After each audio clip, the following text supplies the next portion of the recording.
So then Tony was also going through his issues with Joe at that time. That's why he decided to go on the song as well. Yeah. Tony got that's Tony. Yep, Tony was going through it. Supposed to have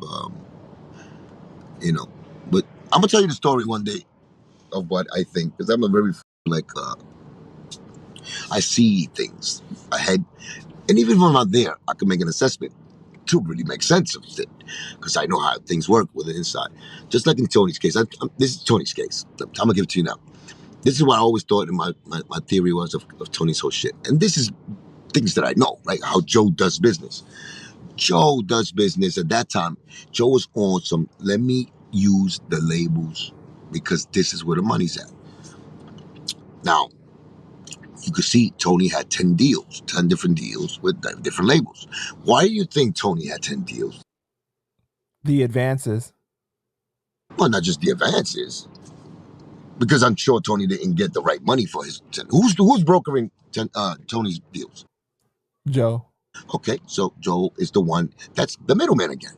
You know, the guy that gets the finder's fee, the guy that is in control of the budget, the guy that always, at the end of the day, when the project, whatever project, which is Tony's in this case, but whatever project, it starts going bad, it's usually Joe that's up there making sure this shit go bad.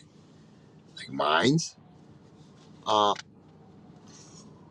he's the one that's in charge of things. You know how much money that nigga must have took from fucking just that was Tony Sunshine's job, being a puppet, little puppet at that, for Joe to do his master theatrical play against the labels, which is get a label deal, bow, milk for they got, hey, run for 6 months to 8 months. Oh, stop making them blaming the artist. Tony Sunshine, yo, he didn't come up. The label might be complaining, yo, he don't got a hit. Yep, and then Tony sides with Joe just sides with the label, and then blames it on Tony.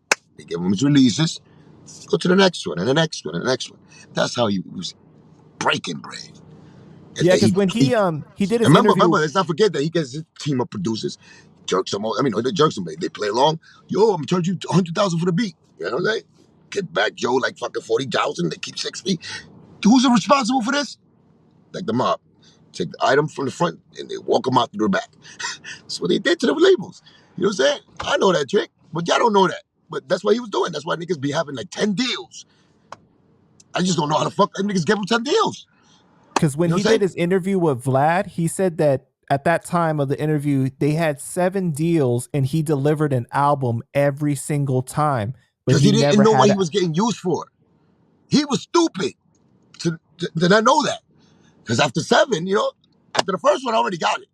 After me, they tried, because my shit was direct with Atlantic, so, but he still was the middleman. He was still the nigga that conducted my voice and my thoughts and my wants and needs to Atlantic, the middleman. So I was like wondering, I was like, what the fuck I'm not delivering. He wanted to say I didn't have it. He told them, they said he never fought for me.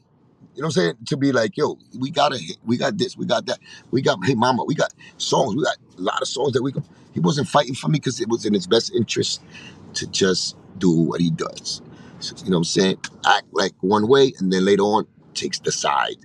So he's not coming back with the truth to me. He's not coming back from Craig Common's office up in Atlantic Records saying the truth to me now. He's coming back telling me, yo, they don't see a hit. They don't say, hey.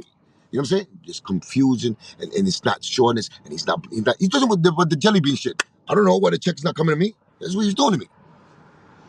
You know what I'm saying? I don't know. So let's go up there. Me and you, let's go up there, Joe. All right, cool. Meetings, you know what I'm saying? Prolong it. And until the last that step, it was, yo, they say the pre-orders, you know what I'm saying? They're going to show, they're going to move on to the next project. Oh, now?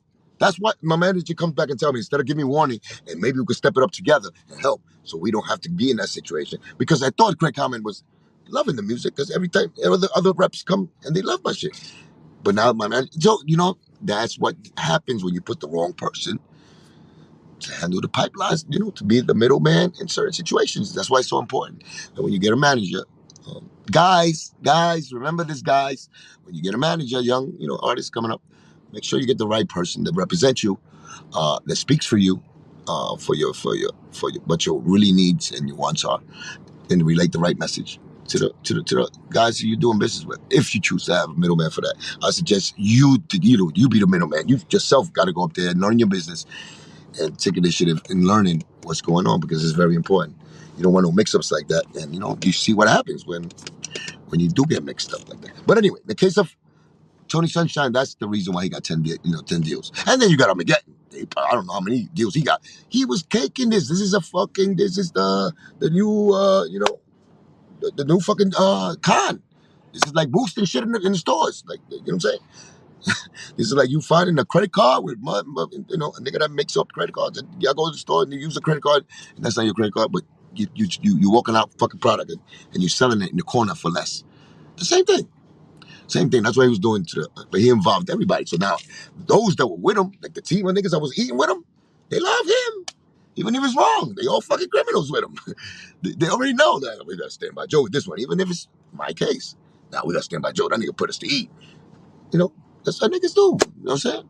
That's how niggas from the hood do. I mean, I rock with niggas back in the days, but in other situations, not this, but where I know the loyalty of the little criminal minded niggas and the niggas that rock with each other. You know what I'm saying? So that's all it is.